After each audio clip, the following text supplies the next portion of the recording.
Big time and showtime and action. Listen up, everybody. Robby Dongara, you there? Right here, Bob. Okay, listen up. Everybody, if you don't know about Robby Dongara, he's one of the best athletes to ever come out of Scituate. He's got, well, you are. I trained you. I've seen you run. I've seen you play hockey, all right? Don't be humble, kid. You're one of the best athletes to ever come out of Scituate. This kid's a total stud. When I saw him at 18 years old in a 3-on-3 tournament down Hingham, I knew right away that this kid was going to be something special. And he is. He's a very special friend to me. He's a very special person. And he's a very special athlete. One of the best athletes I've ever met, really. One of the strongest kids pound for pound I've ever met. One of the fastest kids I've ever seen. And I just want to thank you for coming on my show, Robby. And I want to ask you, who got you started into hockey? Man, I think honestly it was my stepdad, Richard. He played at UVM and stuff. And so we just started pushing the crates around at Pilgrim when we were, 4 or 5 years old, just, the old learn to skates, and just took it from there. And then honestly, just having all the boys 100% invested, Mac, Hef, Tierney, Galvin, Duggan, everybody just played. And that's really, all we wanted to do. We were at the roller rink till after dark. You know what I mean? Yeah, listen, how old were you when you got going on the skates? About 4 or 5. 4 or 5, we started using the crate to push them around. And it was like my mom and my stepdad, I think, that took me most of the time. And I think my stepbrothers would come. And, I think it was once or twice a week thing. And that was it. I was hooked. And you were hooked. So did you play Seahawks, or what did you start out where? I think I played Seahawks for a minute, and then I played the Terriers, you know what I mean, in the Metro. And then I played for the Bay State Sharks 1 year. And then, the high school stuff came along, I think, right around then. I think that was right after 8th grade. Then you start playing the high school stuff, which is, junior Bruins and trying to play that U18 season before the high school season. And, I went to BC High. Can you tell us about, like your junior high years? Did you think you were going to be a stud athlete like you were?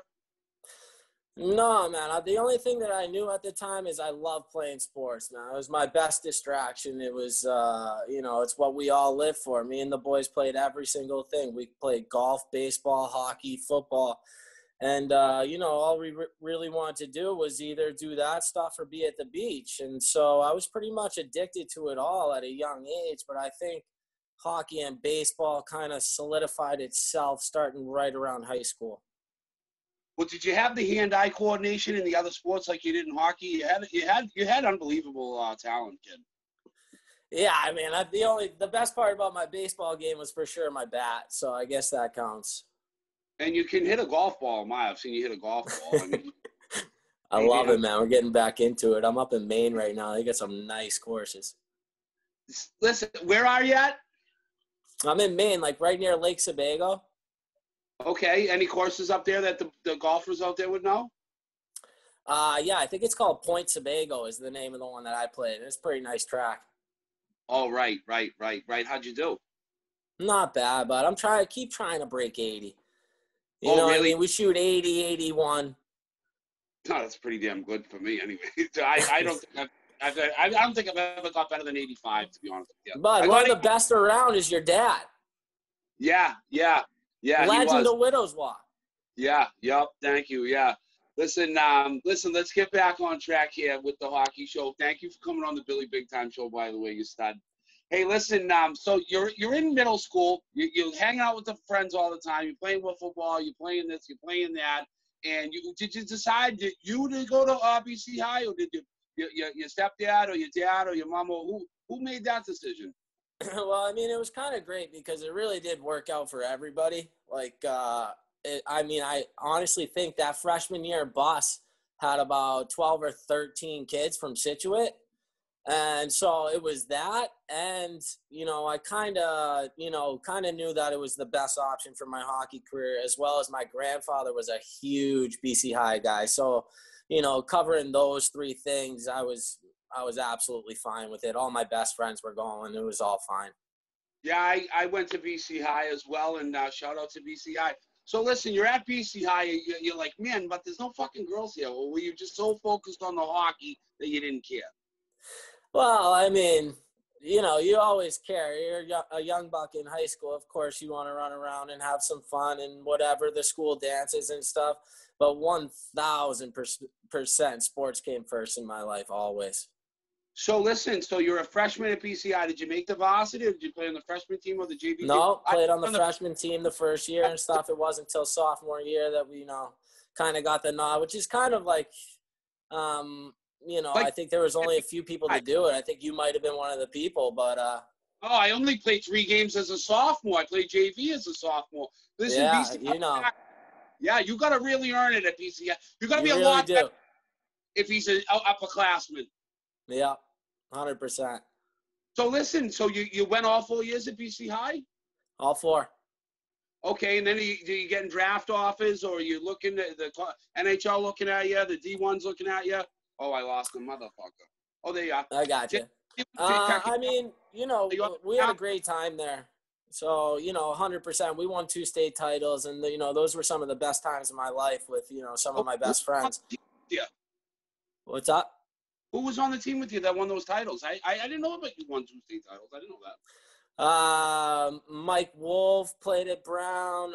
We had Hef, who was at Merrimack. Luke Keller, Bobby Stenback. Those kids. A bunch of Scituate kids. You know what I mean? And so we had a pretty good squad. Kevin Corrales. I think he played at St. A's and stuff like that. So a bunch of high-end D3 guys, few D1 guys, and it was just honestly a blast. And, so a couple state titles there. And, who was your coach? Then we just got to decide where to go play junior. Who was your coach? What's that? Who was your coach? Well, it was mainly Flash, but Joe McCabe was the head coach at the time. And, John Flaherty. I lost you again. Sorry, I got a call there. But John Flaherty, the Flash, is still the coach there now. And, I think he's done a pretty good job with the program. I don't even know if kids go to BC High to play hockey anymore. You know what I mean? No, they do. They got a pretty good program still. One of the kids actually just turned pro and signed, Brian Che. He was at BC High. Yep, he was at BC High, and then he went to Northeastern, and he's a stud. Shout out to Ryan Che. So anyways, listen, now you're going to you're not getting offers. You're going to play a year of junior, right? I know this. Yeah, I mean, you talk to a bunch of people, but pretty much the end-all, be-all is you got to go play a year. Who did you talk to? Honestly, Tampa Bay was pretty friendly, and, it turned out to be a good friend of mine kind of to this day, Steve Baker there. Yeah. He's been done. Yeah, he's been done for a little while. And so, that's who I talked to the most. And when I was 18, maybe just turned 19, I went down to camp out there. Okay. Tell us about that. Oh, it was awesome. I mean, it was the year that Hedman went second overall. I mean, you get to meet Stamkos, and St. Louis was hanging around. And so, those guys were my idols. It was unbelievable. But being in the big rink, the St. Pete times Forum and stuff like that. And then when they open it up for the scrimmage, on day 8 or whatever of camp, and, you just get 10,000 there chilling, watching the game. And, getting all the pro stock stuff for the first time in your life. I mean, growing up, that's what you wanted, man. You wanted the highest end gear. You wanted it for free. You wanted the notoriety. Stick. Huh? The name on you want to get your name on the. Oh, my God. Greatest day of my life. Well, listen, Robbie, you had a great high school career. You got 2 state championships. You're scratching and clawing to get a D1 scholarship. You're saying, I'm not doing this. I'm going to go play a year of junior. I know I'm good enough to play D1, and I know you were too, and I'm glad you went to that junior year. Tell us about that year. Honestly, I went to the North American League in Springfield, kind of on a suggestion of Steve Baker. And, just hopped in the Jeep and drove 1,200 miles and, 17 hours and said, give it a go. And so where did you drive to? Springfield, Illinois. Okay, I was thinking Massachusetts in my head. Yeah, but way different. Well, Yeah, so I was out there, and I think it was maybe third game in. Got a hard stick in the face on like a whiplash, lost 5 teeth, broke my jaw in 100 places, and now, you're wired shut in a hospital in fucking St. Louis and don't have a scholarship, don't have anything. I gotta interrupt you. I got to, because I gotta tell you this. I didn't tell you this. I just got fucking goosebumps like head to toe, bro. Bad. All right, you're like a little brother to me. You know that. I got a text last night in the middle of the night about someone who knows you and told me that story. And you never told me that story, and you never used that as an excuse before and it was a guy you don't even know, and he knows that story. What a horrific thing to have happen to you when you're just going out there trying out for a hockey team, and we're tight, and you never told me the story, I don't think. So tell it again, dude. What happened? It was honestly, kind of debatable, but, basically back checking on a guy, leaned on him hard. And then, so I'm leaning on him from the backside. He starts coming over this way. Somebody cuts in front of him, and the stick just gets whiplashed. You know what I mean? Off like some shin pads. A bunch of times, dude. I know what you mean. A guy stepped on a puck in the corner one time in practice. I won't say who it was because he stepped on a puck. And he lost his balance. And the stick came, and it fucking crushed my face and my nose, broke my nose so bad one time. And I lost a tooth. And I looked at the kid, and everybody was like, I didn't go down.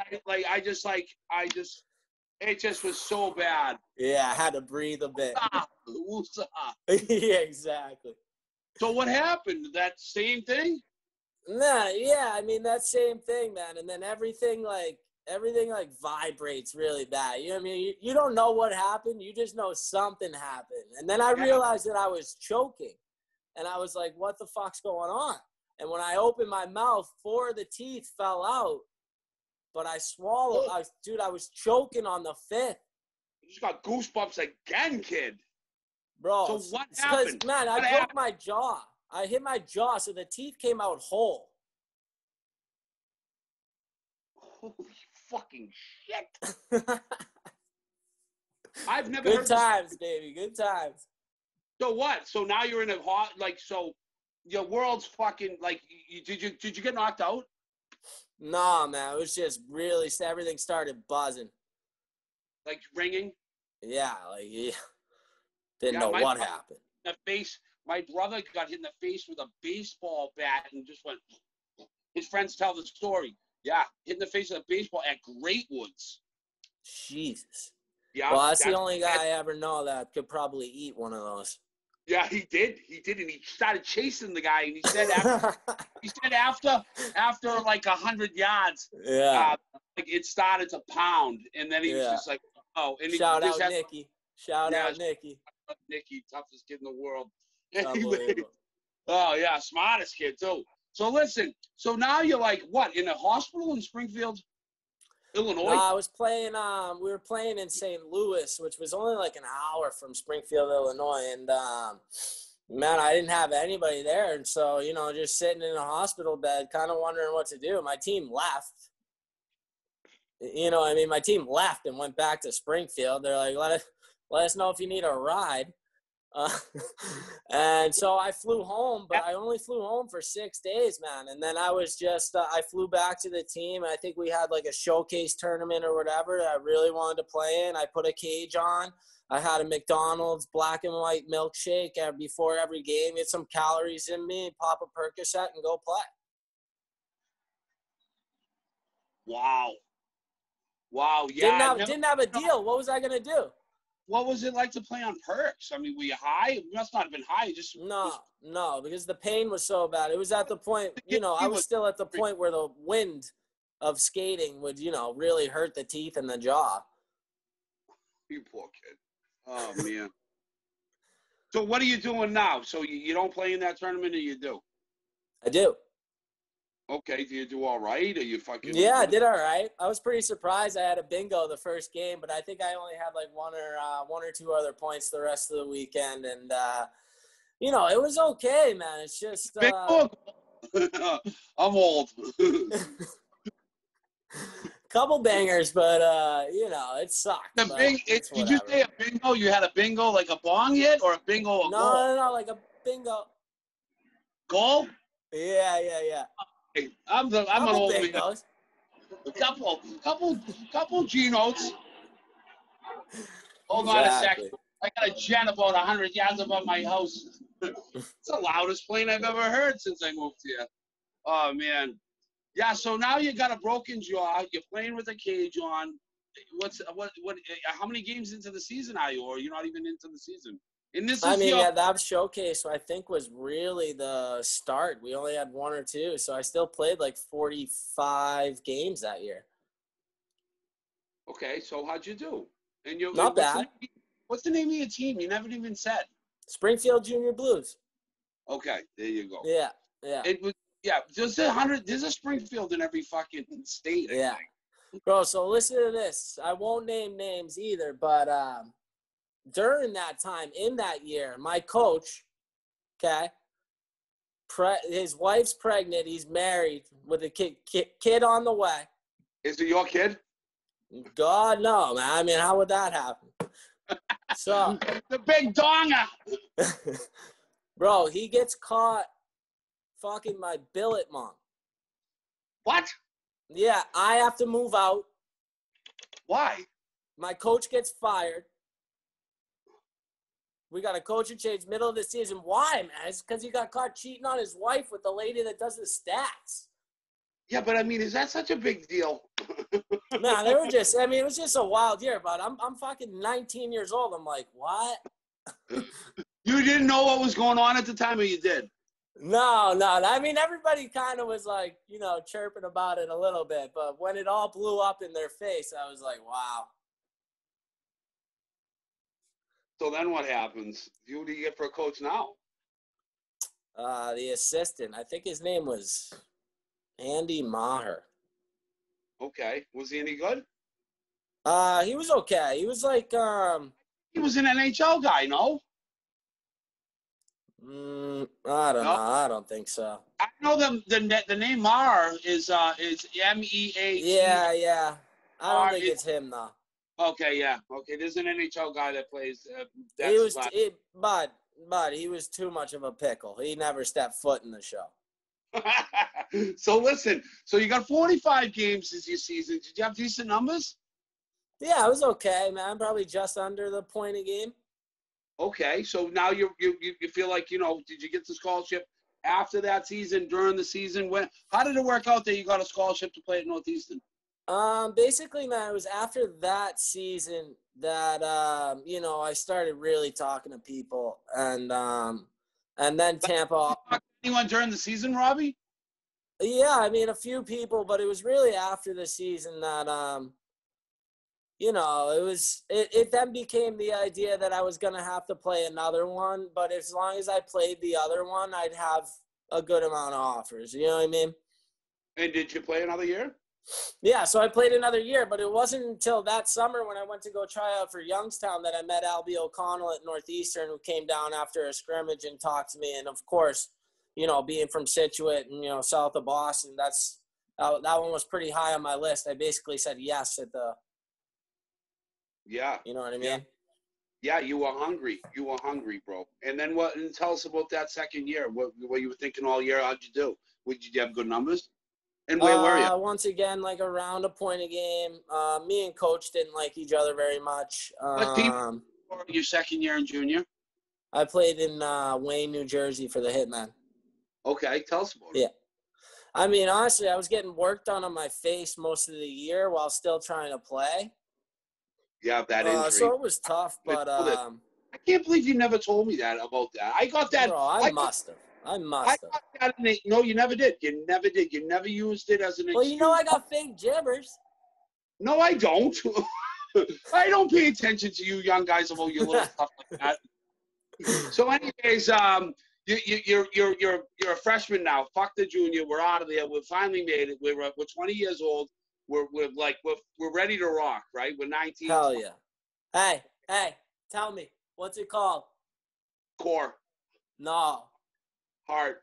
Soul. Fire in the belly. Fire in the belly. Blue flame. Blue flame. Gotta have it, man. It's the most important thing. You just pointed at your stomach. How the fuck was I gonna know about that? Listen, blue flame is what I used to tell you. Keep the flame blue. Keep the fire hot in the belly. Yeah. Don't ever be comfortable out there, hockey players. Hey, I scored my first NHL goal. I relaxed. I shouldn't have. Anyways, make a long story short. Here we go. We're Robby Dongara. We're 4 years old. We're starting to play hockey. We're starting out.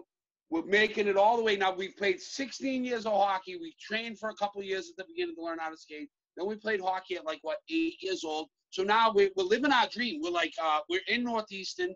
Greg Cronin's the coach. I know Greg Cronin. Albie O'Connell recruited you. Tell us about your time at Northeastern, Robby Dongara. I don't have a bad thing to say about, Northeastern. It was my freshman year was probably the best hockey year of my life. And, we just had such a terrific squad, man. It was, we had some big guys. We had Boteto, who's, I think, just got traded to Winnipeg. We had Alexiak on the back end. We had, solid leadership up front with guys like McNeely and McLeod. And then we just had a bunch of hungry freshmen. Robby, you're at Northeastern, you're a freshman. What are you studying and what are you thinking? You're 20 years old, correct? And you're from Situate, Mass. And you're ready to rock now. You're ready. You know the area. You know the city. You know the state. You know what's at stake. You know you want to play a lot of pro hockey. And I thought you could have played in the NHL. I really thought that about you. I really thought you were the can't miss kid before Connor. And I was expecting you to make the NHL. Tell us about your journey. Ready to rock was basically the name of the game as a freshman. In my mindset, it was, listen, have a really good summer.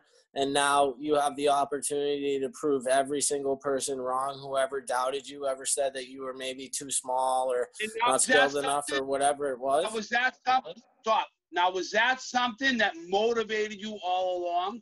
100%, man. Tell us about that, Robby, because that's the mental part of the game that people don't know about. That's what I really thrived on, was when people doubted me. Yeah, well, to be honest with you, and I won't name names, but I had a skating coach when I was in 9th grade, and, I'm a young buck, and straight up, I just remember. The best skater ever, so who is this? And I just remember, all fired up, I asked him after a training session one time, I just said, you think I'll ever play in the NHL?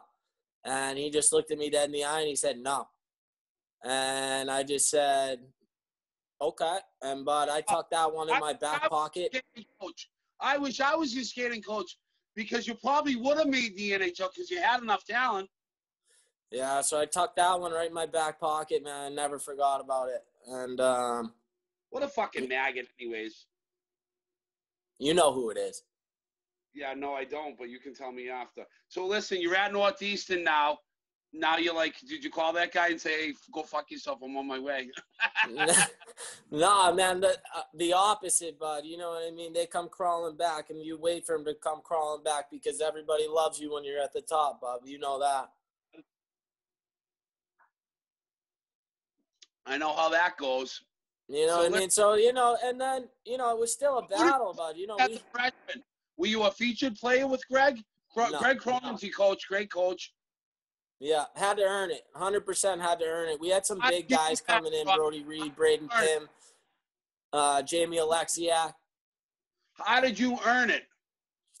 Man, you show up every day, and just honestly, the one thing that I knew how to do was work harder than anybody on the ice. And I just said, that's the first thing that I'm going to do to separate myself, I think was the way that I was going about it. And basically what happened is an injury in the first game versus Providence. And then we had our home opener versus BC the next night at home. And I got the nod to get in the lineup, and I did not come out the rest of the year, man. You know what I mean? You got to show up on that night. And you know how few the opportunities are that you get once you get to that level. So, I'm just happy I made the most of it that night. Well, I went to watch it play that year. I watched the game against UNH. It was a great game, actually. I was so proud of you. And I saw you score that unbelievable goal in the bean pot, and I was so proud of you. And I'm so blessed to be your friend. And tell us about that goal in the bean pot. What it's like to go coast to coast and score one of the all-time best bean pot goals. Nah, it's an unbelievable feeling. I mean, first of all, that game was absolutely ridiculous. Tell us about the goal. Like, you picked up, I want to spend 5 minutes on this goal. Let's go. It deserves it. Yeah, I mean, the game deserves a quick one, too. You know what I mean? 7-6 loss in OT to BC. But, I mean, on the goal, we were shorthanded, and I just picked one up on the boards. Shorthanded! It was shorthanded! Look up this goal, Robby Dongara bean pot goal. That's all you got to type in. I've watched it 1,000 times. Tell us every little minuscule moment about the goal, please. Like, when you thought, like, he was going to poke it, you put it on. Yeah. I mean, just picked up the puck along the wall in our zone and picked my head up for a hot second and realized I had a ton of room. And, I realized I could cut off one guy to make it a full ice 1-on-1 and not a 1-on-2, and that's what I did. And, how did you do that? Explain to the kids, how do you do that? Man, I mean, it's all about angles, and I like to play in straight lines, man. The north to south hockey, I don't play east-west. And, as long as I got that angle and I know it's a full ice 1-on-1, I'm fine with taking that chance shorthanded. You know what I mean? I'm fine with that. And so I just took him wide and, kind of showed him the puck, dangled it out there a little bit, and then tucked it to the backhand. And then my favorite player growing up, or one of my favorite players growing up, Henrik Zetterberg, was the master at this move. When they go to poke it, you just slide it under. You know what I mean? So that their poke's out in front. You know who was the first one to do that move? Who? Steve Wiseman. Really? Stevie Y. Hey, he's the one that put that. That's the Stevie Y move, yeah, for real. Yeah, the first one to do that. I love it, man. Yeah, I just then tucked her upstairs, and I fucking love you. Yeah, man. What a great goal. I mean, I was like, so anyways, I trained a lot of kids at my house. I think I had you and Jake McCarthy. Oh, I lost you, Bob. I got you. What's up? Anyways, you were one of the. Do you remember training with me? You wanted to, so you're out of Northeastern. You had some trouble with the new coach. You're looking to turn pro. I said, you know what? What's going on right now when you leave a program is you need to start from the bottom. You need to really earn it. And in the drive you had, in the heart you put into your workouts was second to none at my house. Jake McCarthy, a few other kids over the years matched your intensity, but no one was as good a student to the game of hockey and the game of life as you. And you lived with me for a little bit, and I was never proud of you then when you turned your life around. And you weren't. And when I say when you turned your life around, like people like this is so fucked up about the world. People like want to put people in boxes. Like, so when you're like the best looking kid and you're the best athlete, when I say you turn your life around, like you had to make a couple adjustments. I don't mean like you were like fucking on Skid Row. I mean, we needed to talk, and you needed to stay with me, and you needed to listen to a man who's been down some tough roads, and learn how to deal with adversity. And you need to adapt or you die. And that's what they say in the military, hoorah. 100%. Will you tell me a little bit about your journey after Northeastern? Because you only lasted 2 years there. You didn't get to fulfill your dream as playing in the NHL. There was some personality conflicts with the coach. Jim Madigan is a puppet, I guess. I hear from some people. I guess it's Jerry Keefe pulling the strings around there. And this is a real hockey show. I tell the truth. So you had some personality differences with him. It's tough to get recruited or drafted by a guy and then have another guy come in. And, I went through that with one team I played on. But sometimes it just doesn't work out for guys. And it wasn't for a lack of talent or a lack of character. But can you tell us about your journey after hockey with Robby Dongara? Because, like, you know, the can't miss kid from Situate.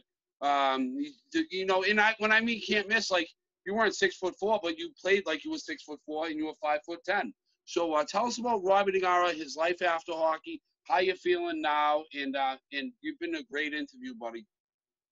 Thanks, man. Yeah, I mean, you know, shit happens, and especially being a young buck, you know, getting unfocused from hockey for, you know, a time in my life, you know, was definitely regrettable, but, you know, stuff happens and things don't always work out. Listen, for somebody to get all the way to the NHL and play in the NHL and have a really good career, a lot of things need to go right. You know what I mean? It's not all about the talent at the end of the day.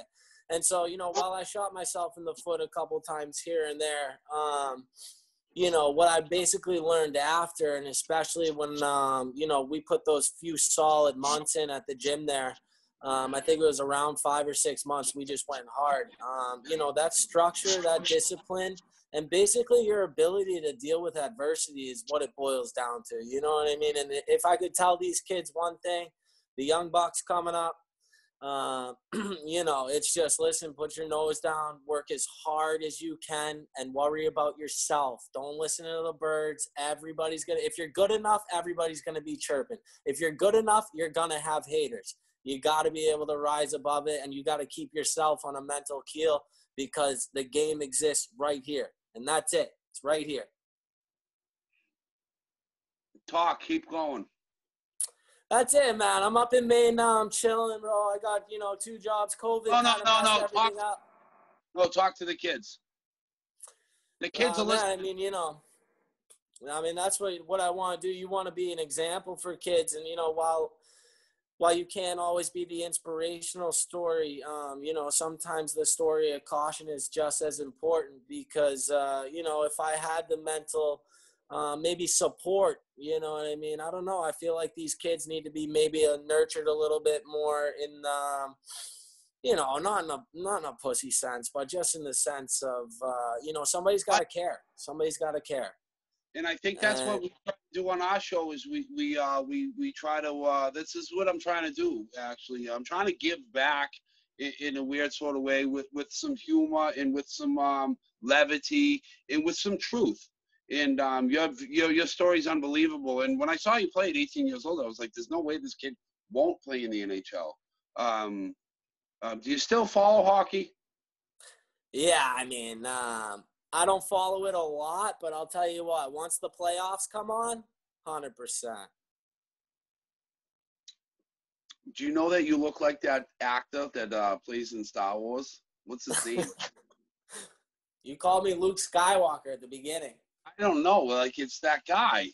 Anyways, I'm going to find out his name. But listen, I want to thank you for your interview. I think it was amazing, dude. I think you should be modeling. All right. I think hopefully you'll get a modeling gig out of this. And yeah. And give my love to your family, please. Yeah, right back at you, brother. And we're gonna talk tonight or tomorrow, and we're gonna, you know, hash it out about how you thought this interview went. 100%. And you're gonna be a friend of my show and come on anytime I ask you. You know it. Please. All right. Robby Dongara, one of the most handsomest kids, one of the most charismatic kids, one of the most talented people, one of the best athletes I've ever met. Robby Dongara, ladies and gentlemen. Thank you, Robby. Thanks, Tibbs. See you, buddy. Later, buddy.